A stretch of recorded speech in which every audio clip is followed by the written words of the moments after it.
Alô a todos. Hoje eu queria te convidar para, neste começo de ano, se juntar a mim e a várias outras pessoas que acreditam na liberdade na nossa Academia Folha Política, aproveitando a promoção de começo de ano que eu estou lançando agora e que vai ser por tempo muito limitado. Com apenas R$ 336 por ano, pagando uma anuidade, portanto, de R$ 336, você tem acesso a todo o conteúdo da Academia Folha Política. Há várias aulas, vídeos, análises e especialmente ao curso de Logopolítica, que é o curso que eu dou todas as quartas-feiras na academia. O curso é um curso que visa a entender a nossa vida, os desafios da nossa vida através da política, mas com os olhos voltados para cima, com os olhos voltados para o ideal. Entender como é a horrível estrutura de poder que hoje domina o Brasil, cada vez mais domina o mundo, mas entender que não precisa ser assim, que não vai ser sempre assim, se nós conseguirmos olhar para cima e entender como o Brasil poderia ser, como o mundo poderia ser. Para isso é preciso estudar filosofia, história, entender como é que o mundo e o Brasil chegaram ao ponto em que chegaram, mas também para a gente poder recuperar o caminho perdido. O Brasil se perdeu aí à beira da estrada, mas o ideal do Brasil a gente pode recuperá-lo e a partir daí recuperar o Brasil real também. Então essa é a proposta no curso de Logopolítica, na Academia Folha Política. É uma aventura intelectual, uma aventura de conhecimento, uma aventura de construção conjunta, a qual, portanto, eu convido você a se incorporar aproveitando essa promoção, especialmente por poucos dias, agora para começar o ano. R$ 336 a anuidade, você entra para esse projeto, tá bom? Então, se quiser conhecê-lo, se quiser conhecer essa aventura, eu sugiro então que clique aqui nos links para passar a fazer parte da Academia Folha Política. Um abraço. Então, dito isso, primeira frase aqui, o governo federal americano, portanto, quebrou, como diz aqui o Greg Abbott, o pacto entre os Estados Unidos e os Estados. Isso é gravíssimo, porque esse compact, como ele chama, que é o pacto entre os Estados Unidos, a União e os Estados, é a fundação dos Estados Unidos. É a fundação dos Estados Unidos. No Brasil, você dizer que alguém quebrou a Constituição é como dizer que, olha, aquela árvore ali caiu, aquele carro ali bateu no outro. Não, no Brasil não dá nem notícia, não dá nem primeira página. Nos Estados Unidos isso aqui é gravíssimo, essa afirmação, ou seja, a fundação dos Estados Unidos foi abalada, foi comprometida, segundo o governador do Texas. O Poder Executivo dos Estados Unidos, continua ele, tem o dever constitucional de implementar leis federais protegendo os estados, inclusive as leis de imigração que estão nos livros, que estão em vigor neste momento, agora. O presidente Biden, continua ele, recusou-se a implementar essas leis e, inclusive, as violou. O resultado é que ele quebrou todos os recordes de imigração ilegal. Então, os Estados Unidos têm, segundo ele, o dever constitucional de proteger os estados. Não em abstrato, mas de acordo com leis específicas, vigentes, inclusive leis sobre imigração, que dizem, olha, não pode entrar nos Estados Unidos do jeito que você quer. E essas leis estão sendo desrespeitadas. É interessante porque ele diz, olha, o Biden está errando por ação e por omissão. Ele não está implementando a lei, prevaricando, e ele está, inclusive, violando a lei. Então, há leis que simplesmente não estão sendo obedecidas e leis que deveriam, a partir das quais se deveria fazer certa coisa e o governo federal está fazendo outra. Continua. Apesar de ter sido avisado, por uma série de cartas, uma das quais eu entreguei pessoalmente em mão, o presidente Biden ignorou a demanda do Texas de que ele cumpra seus deveres constitucionais. Aí vai dizer como é que isso aconteceu. O presidente Biden violou o seu juramento de executar, de implementar lealmente as leis de imigração aprovadas pelo Congresso. Né? Então, lá, o Congresso passa uma lei, o Executivo tem que implementar. Né? Não tem essa coisa de lei que não pega. Isso também é outro fator da estabilidade americana. E não tem também essa coisa de que a Suprema Corte sai anulando lei do jeito que quiser. Né? Então, o Congresso passou, o Executivo pode não gostar daquela lei, mas ele tem que executá-la, tem que implementá-la. E continua o governador aqui. Em vez de processar os imigrantes pelo crime federal de entrada ilegal, o presidente Biden mandou os seus advogados às cortes federais para processar o Texas por ter agido de maneira a proteger a fronteira.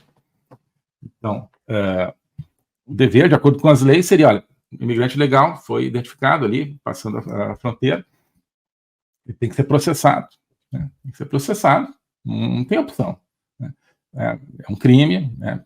Se ele for condenado, será deportado, isso é o que teria que ser feito. Mas não, então, o presidente Biden foi, o governo federal foi, e acionou o Texas, ou seja, né, acusou o Texas em cortes federais por ter tentado ali, com a sua polícia estadual, digamos, ter tentado defender a fronteira. Então, continua. O presidente Biden instruiu suas agências a ignorar os estatutos federais que determinam a detenção de imigrantes ilegais. Né? O efeito foi permitir que eles fiquem em liberdade em massa nos Estados Unidos. Então, as pessoas teriam, pela lei, que ser presas. Não são presas. Fica aí. Aqueles que são identificados, você é ilegal? Não, você é legal? Não, eu sou ilegal. Então tá bem. Então, ok, tranquilo. Vai com Deus. Né? Isso é o que está acontecendo. É contrário à lei. Né?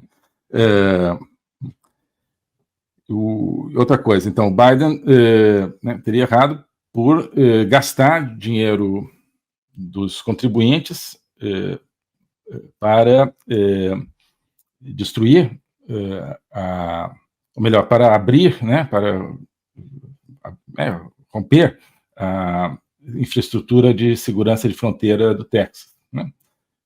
O presidente Biden, com isso, ele incentivou imigrantes ilegais para saírem dos 28 pontos legais de entrada no estado e irem para outros que são mais perigosos. Enfim, né? Tinha arame farpado lá no meio do deserto, ele mandou cortar, né? Então as pessoas entrarão por ali, inclusive tem pontos que são perigosos, né? E tem, claro, tem pontos de fronteira normais, onde as pessoas poderiam entrar, se quisessem entrar legalmente. Então, no mandato do presidente Biden, 6 milhões de pessoas, 6 milhões de imigrantes ilegais entraram, etc. Né? Isso é mais do que a população de 33 estados somados dos Estados Unidos. Né? Essa recusa ilegal de proteger os estados trouxe dano sem precedentes às pessoas, ao povo, né? Em inglês é a mesma palavra,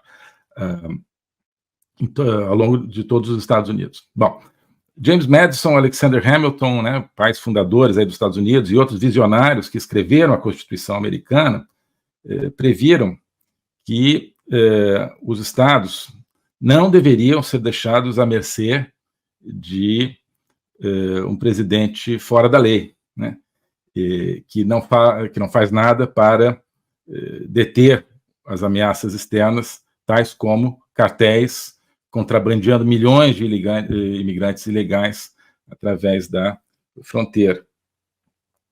É por isso que os idealizadores aí da Constituição incluíram tanto o artigo 4, parágrafo 4, né, que a gente vai ver aqui o artigo em detalhe, né?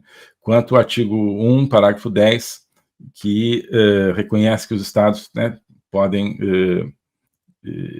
os Estados têm o interesse soberano em proteger as suas fronteiras, também conforme decidido aqui nessa decisão da Suprema Corte, né?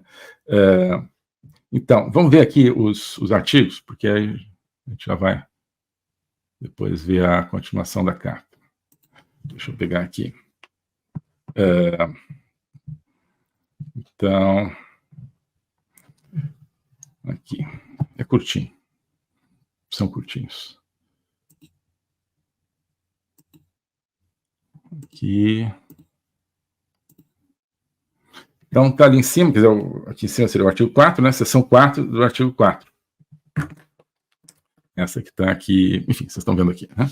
Então, os Estados Unidos garantirão a todos os estados nesta União uma forma de governo republicano e protegerão cada um deles contra a invasão. E na aplicação da lei, ou seja, né, perdão, on application of perdão, on aqui application no sentido de pedido, né? E a pedido do Congresso, né, do Legislativo ou do Executivo, quando o Congresso não esteja em sessão, contra a violência doméstica, tá? Isso aqui tem a ver com o nosso artigo 142 da Constituição Federal Brasileira, né? Em parte, sobretudo a segunda parte aqui, né? Ou seja, você tem um instrumento para que, quando existe uma determinada situação de violência interna ou externa, o que acontece, né? Esse artigo sucinto aqui, como tudo que tem na Constituição americana. Obviamente não é correspondente exato do artigo 142. Enfim, também não quero entrar nessa questão do 142. Mas, então, aqui o que diz é isso, né? Os Estados Unidos garantirão a cada estado uma forma republicana de governo. Ou seja, o que é uma forma republicana de governo? Não é só não ter rei, né, ter presidente, não. A forma republicana de governo é algo que garanta as liberdades fundamentais, que garanta a liberdade de expressão, liberdade de culto, liberdade de associação, a possibilidade de escolher seus representantes, tudo isso, né? É dever do governo federal garantir que os estados, ou seja, eles se associaram e deram um pouco da sua soberania para essa União, em troca de que a União preserve esse governo que eles querem ter. Esse governo no sentido desse conjunto de liberdades básicas que eles querem ter. Então, se o governo não proporciona essa proteção, nós temos um problema. Então, garantir a todo Estado uma forma republicana de governo. Então, digamos assim, se você né, tem uma ameaça, né, de uma mudança dessa forma de governo, seja proveniente de onde for, né, cabe ao governo federal defender os estados, né? E especificamente, né, vai protegê-los, proteger cada estado de invasão. Mas aqui nós estamos vendo que tem dois componentes. Né? O que o Abbott está alegando é, sobretudo, esse componente da invasão, né? Mas por trás está esse componente da forma republicana. Então, óbvio, né? Se um país estrangeiro invadir um determinado estado americano, a União tem que ir lá para defender esse estado. Não pode dizer, não, estado, você se vira aí sozinho, né? Mas também, se você tem uma ameaça à forma de governo, a União tem que defender. O que é uma ameaça? Nesse caso, a forma de governo. Ora, o fato de que não existe mais o conceito de cidadania, praticamente, né? Você não tem ali, nesse caso, a diferença do cara que é cidadão e tem o direito de estar naquele país, ou de entrar naquele país, e aquele que não é cidadão. E você também né, não tem uma lei, não está sendo respeitada a lei que diz quem que pode entrar naquele país, mesmo não sendo cidadão. Ora, quando as leis aprovadas pelo Congresso, né, não são implementadas, você tem uma ameaça a essa forma de governo republicano. quando você tem um executivo que fala assim, tem uma lei aprovada um tempo atrás pelo Congresso, não interessa quando, né, que diz que está em vigor e que diz que, olha, alguém pego, né, sem mostrar que tem um visto válido, etc., né, tendo cruzado a fronteira, essa pessoa tem que ser presa, julgada, e se ela, né, não conseguir provar que ela está ali legalmente, vai ser deportada. Isso que está na lei.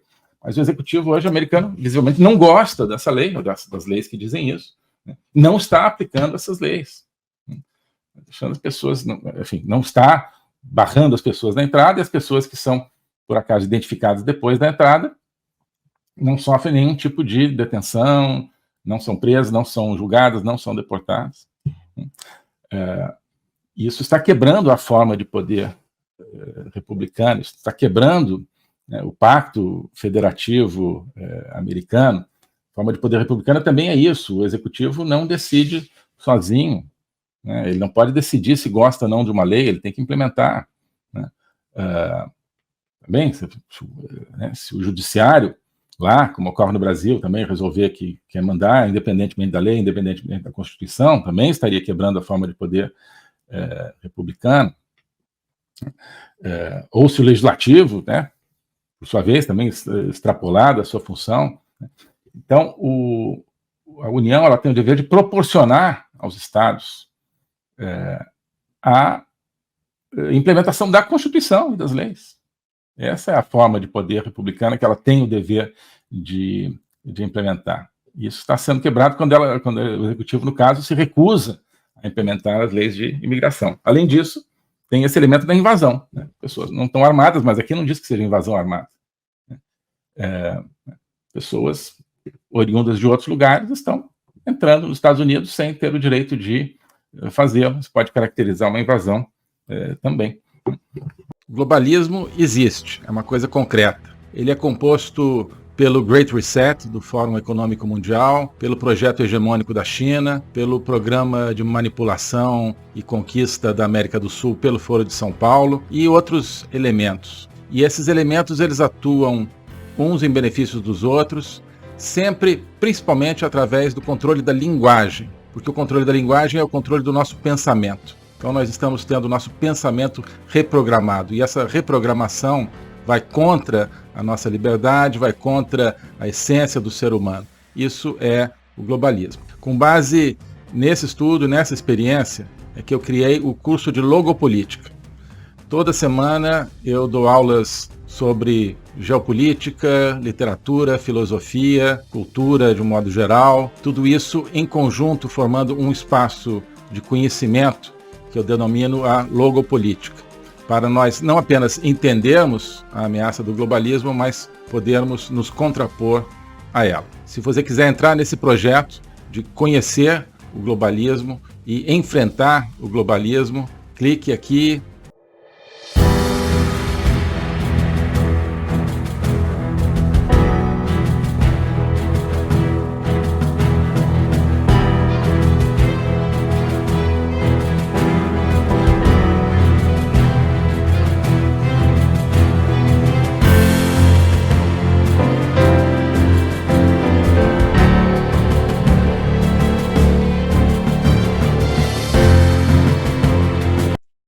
Alô a todos. Hoje eu gostaria de falar sobre o meu novo curso de Logopolítica, onde eu vou colocar a versão completa daquilo que eu tenho a ensinar sobre o globalismo. O globalismo nas suas múltiplas dimensões, geopolítica, econômica, social, cultural, filosófica, dimensões que só podem ser entendidas em conjunto, e que só podem ser entendidas em conjunto a partir de uma perspectiva logopolítica, ou seja, uma perspectiva do logos. Logos é a essência do ser humano.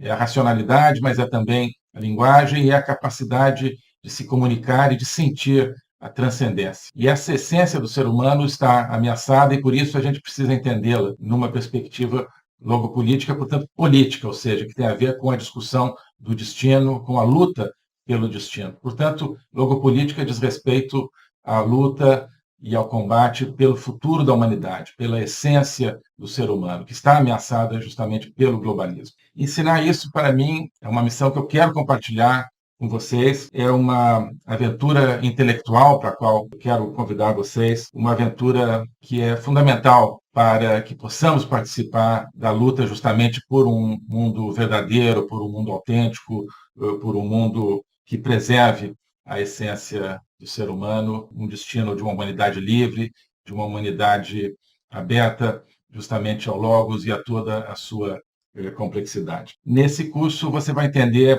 esses grandes combates, quais são as ideias que estão por trás daquilo que ameaça essa essência do ser humano, as grandes ideias que estão se confrontando, quais são as ideias que precisam ser mobilizadas justamente para a defesa, para a preservação dessa nossa essência. Portanto, é preciso entender as discussões filosóficas que não são puramente abstratas, que têm a ver, que têm efeitos diretos na nossa vida diária. Então, quando nós vemos os fenômenos da inflação, da guerra, da carestia, de várias carências no mundo de hoje, nós estamos diante, no fundo, de processos que têm a ver com as ideias. São as ideias por trás desses processos que determinam a sua problemática. Então, essa concepção de um ser humano sem essência, sem transcendência, que nós vemos hoje na nossa sociedade, essa concepção é que tem consequências dramáticas, inclusive na nossa vida material. Atrás dessa concepção existe um projeto de controle total, um projeto totalitário,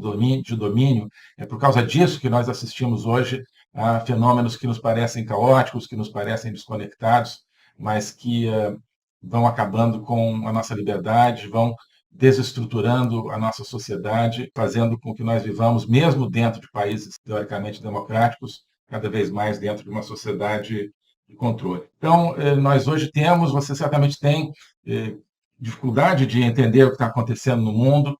Isso é decorrente justamente de visões parciais, que eu vou procurar cobrir e conectar. Então, não adianta entender apenas economia, apenas conflitos militares, ou apenas algumas questões sociais. É preciso entender as ideias que querem dominar o mundo e as ideias que precisam ser resgatadas para que nós preservemos a liberdade do mundo. Então é isso que eu quero oferecer a você nesse curso de Logopolítica. Nós vamos estudar o conceito, a evolução, a manifestação do globalismo, na história recente, sobretudo, mas ao longo de toda a história humana, as ideias atuais que conformam o globalismo, elas são muito antigas, assim como as ideias de defesa e preservação da essência do ser humano também são antigas. Então nós vamos lá atrás, nos gregos, nos pré-socráticos, Platão, Aristóteles, e vários outros autores ao longo da história, procurar entender tanto as ideias da defesa do logos, da defesa da essência do ser humano, quanto as ideias que hoje ameaçam tão fortemente e tão incisivamente a nossa liberdade